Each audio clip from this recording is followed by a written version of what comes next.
Notes on Meditation by Allan Armstrong. A reading of the first chapter read by the author. The word meditation has been in circulation forever, so it would seem. But the question remains, what is meditation? Not so difficult a question to answer, one might think, but popular opinion has become confused, if not divided, over this question. It clearly means different things to different people, although this has not always been the case. Over the course of the last 40 years or so, the term meditation has come to mean two distinct things. On the one hand, there is the traditional concept of meditation being an exercise in mind control directed towards self-knowledge and spiritual evolution. And on the other hand, there is the modern concept of meditation being a therapeutic exercise in deep relaxation and active imagination, directed towards inducing a sense of well-being, employed more often than not as an antidote to the stresses of modern living.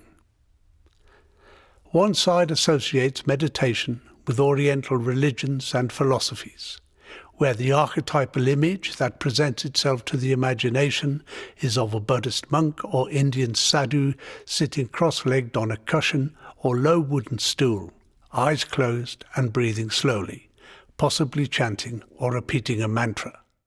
The other side associates meditation with relaxation and creative visualization, where a typical image that presents itself is of a person relaxing in a comfortable reclining chair, listening to ambient music and/or a gentle voice describing an ideal environment wherein the student allows the mind to wander.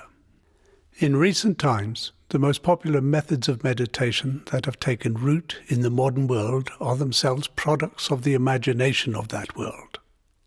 They are essentially guided imaginings derived more from a syncretic blend of spiritualism, yoga, Buddhism and shamanism, to name but a few, than from any school of traditional meditation, Oriental or otherwise. Most of the methods used are not derived from the ancient world or from the Far East, but emerged in Europe and its colonies, originating in the ideas and practices employed by 19th and early 20th century esoteric schools, such as the Hermetic Order of the Golden Dawn. This particular order is significant in that it became the archetypal model for the formation of a host of esoteric orders and movements, most of which were deeply involved with the magical aspects of Western esotericism, especially with astral projection and all that such implies, and it implies a great deal where modern ideas about meditation are concerned. Looking back a little further, it is possible to see how in the 19th century the emergence of these schools was an inevitable and natural expression of the interest in Hermetic and Rosicrucian thought and philosophy that emerged in 17th and 18th century Europe. These schools were not only a focus for the theoretical, but also for the practical workings of Western esotericism. The first half of the 19th century witnessed the resurgence of a form of ancestor worship in the form of spiritualism, and the latter half of that century saw the emergence of the Theosophical Society, a movement that sought to create a universal religion based upon Oriental religious ideas such as those fostered in Buddhism. This point is particularly significant, because it was through the activities of this society that Hinduism and Buddhism, particularly Tibetan Buddhism, became so accessible to popular culture in the West. The high point of the Theosophical Society was during the 1920s and 1930s. However, as was the case for many social movements of that time, the society's growth and development was impeded by the drama of the Second World War. Curiously, as the world began its slow recovery from the effects of that dreadful war, public interest in the Theosophical Society began to fade.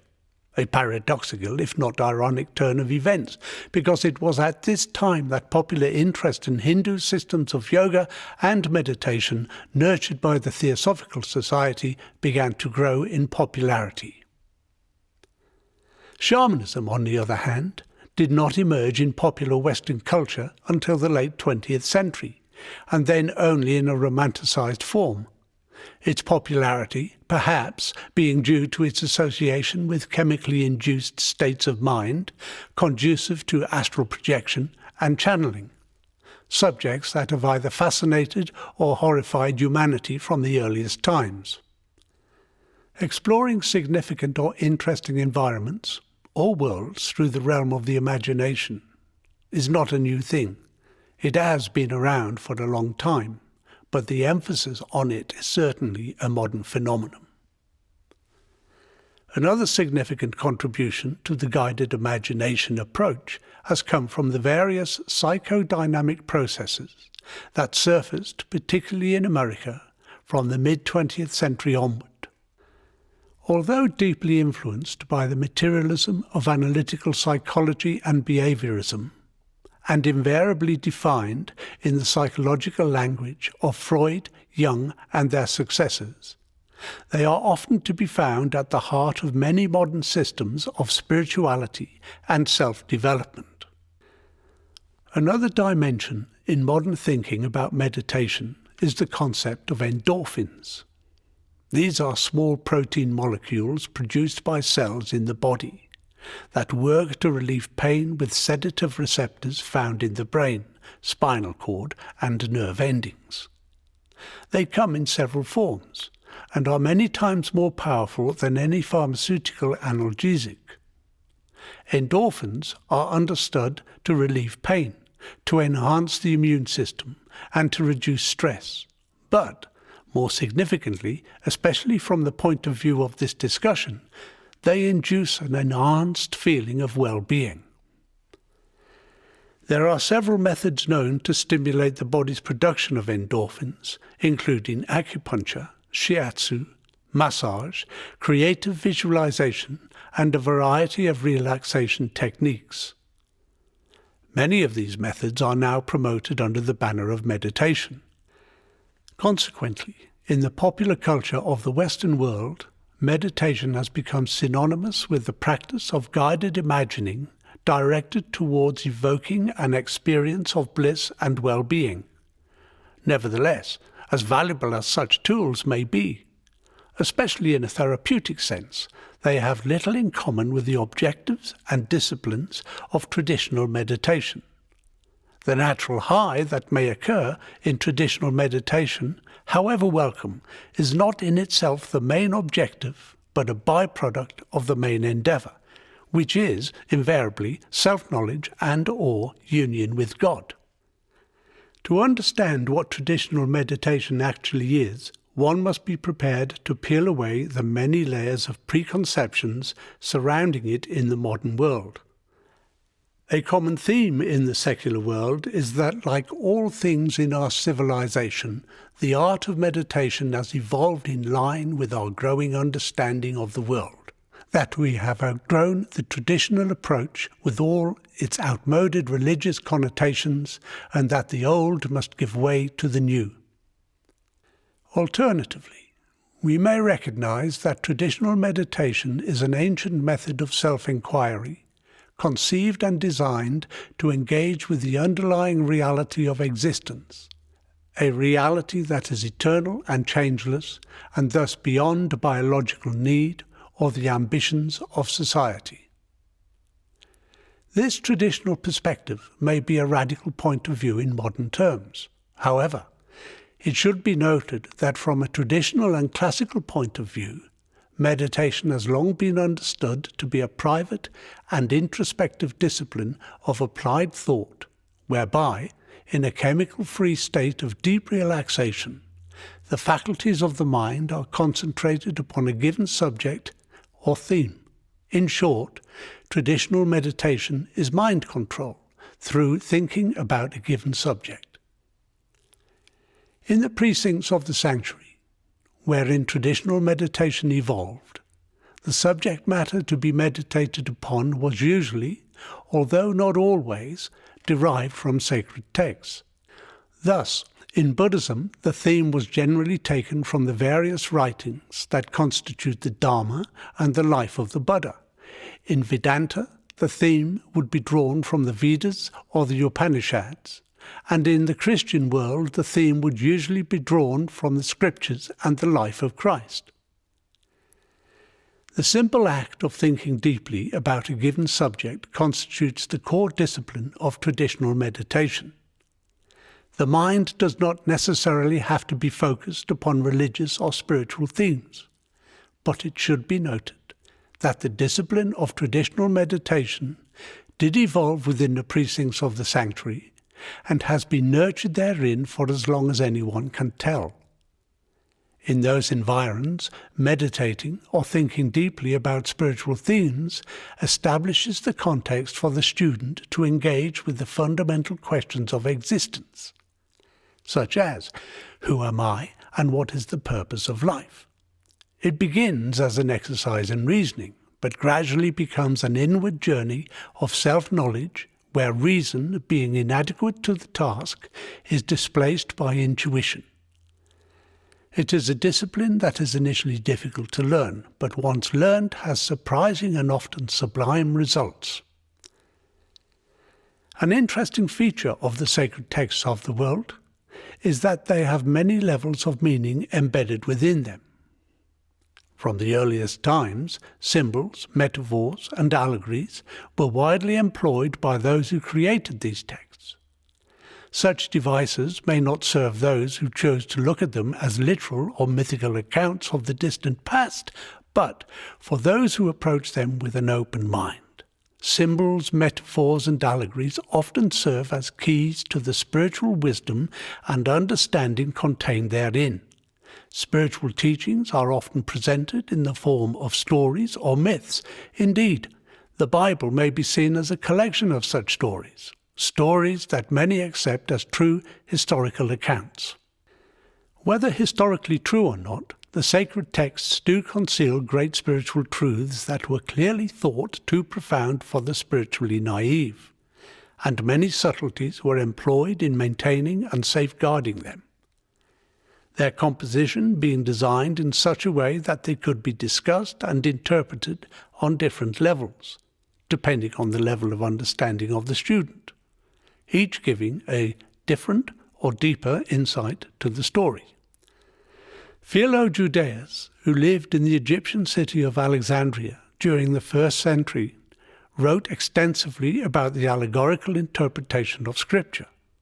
Much later, Moses de Leon, who lived during the late 13th century, likened the Scriptures to a nut with a shell of literal meaning to the outside and an essential mystical meaning within. He summed up his understanding of this in the word pardes, which means garden or paradise, alluding to an illumined mind. The word is a cipher concealing an esoteric understanding of existence. Each consonant of this word refers to a method of extrapolating meaning. Thus P represents the literal meaning, R represents the allegorical meaning, particularly in the moral sense, D represents the metaphorical meaning, particularly in the symbolic sense, and S stands for the mystical meaning. Arthur Edward Waite, a celebrated English mystic of the late 19th and early 20th centuries, describing the same thing, said that P equals the literal, R the symbolic, D the allegorical, and finally S equals the mystical sense. Over the last century, many different systems of traditional meditation have emerged, many of which are based on the premise that the discursive activities of the mind may be brought to a standstill by focusing the attention on one subject to the exclusion of all others, thereby revealing the true and permanent reality underpinning all things. Although this premise is essentially true, a common mistake is made by some of those engaging in traditional meditation in assuming that one should avoid trying to think when meditating. But trying not to think is like trying not to breathe, almost impossible. The truth is, and it is a truth that has long been understood in the precincts of the sanctuary, that there is a point in the cycle of meditation when the discursive activities of the mind pause or cease, an event that may be facilitated by focusing the attention on one subject. But it is a place one arrives at, not a place one starts from. To focus on the breath is a means of stilling the biochemistry of the body, thereby slowing down the mental and emotional activities of the mind. It is the first stage of meditation and has been universally employed in this manner for as long as any can tell. To concentrate the mind on a significant concept or idea is the second stage, although both may be initiated simultaneously. In the schools wherein spiritual development is the primary objective, the focal point of concentration is usually the scriptures, to which the wandering attention is always returned. However, this activity, no matter how rewarding it may be in terms of inspiration, is not the ultimate objective. Meditation is not an endless path of cerebral activity, nor is it an endless state of emptiness. Like all things in the natural world, there is a cycle of activity which the traditional schools have come to understand and to which they adhere. That natural cycle, most obvious in the rotation of the seasons, consists of directing the mind towards a single activity that results, eventually, in a form of realization culminating in a period of profound stillness. Meditation is not in itself the objective, but a means of achieving the objective. For those who persevere on this path, the discipline of meditation leads the student into the exalted and sublime state of contemplation, wherein the mysteries of existence are slowly revealed to the maturing student. This is the main objective of traditional meditation. The term meditation has then, in recent times, come to signify two different undertakings. The first is traditional meditation, which is a method of mind control that from the earliest times has been directed towards self-knowledge and spiritual insight. The second is a modern concept of meditation, which is a therapeutic method with many variations that is directed towards inducing a sense of well-being as an antidote to the stresses of modern living, focusing upon the use of the imagination as a means of inducing the desired effect. The modern concept of meditation is also applied in certain schools in the development of psychic abilities and skills, such as astral projection and clairvoyance. As such, it no longer falls under the heading of meditation, and arguably should go by a different name, as it has little in common with meditation in general. This is not to criticize such undertaking. I cannot speak for such schools, as I am not privy to their counsels, and by the same token I cannot speak against them. Nevertheless, I do think it important to make a distinction between them and their very different objectives from traditional and modern therapeutic methods. Traditional meditation, with its focus on mind control and self-knowledge, is fundamentally different from the majority of modern meditational systems, which are therapeutic in nature and focused upon creative imagination. And both of these differ from the psychically dynamic processes presented in certain schools as meditation. If there is any confusion in making a distinction between them, it must inevitably rest in the fact that although they all share certain ideas and processes in common, the objectives and application of such processes vary greatly. Consequently, the student who seeks union with the divine will be better served following the path of traditional meditation in whatever school they are led to. Alternatively, the student who is looking for respite from the stresses and strains of the world will be better served undertaking a modern method involving creative imagination, etc. Those who are called to the magical arts will, inevitably, gravitate to the school most suitable to their temperament. Finally, it remains for me to say that the following pages contain information and exercises that may be useful to students interested in all of the aforementioned types of meditation. Thank you.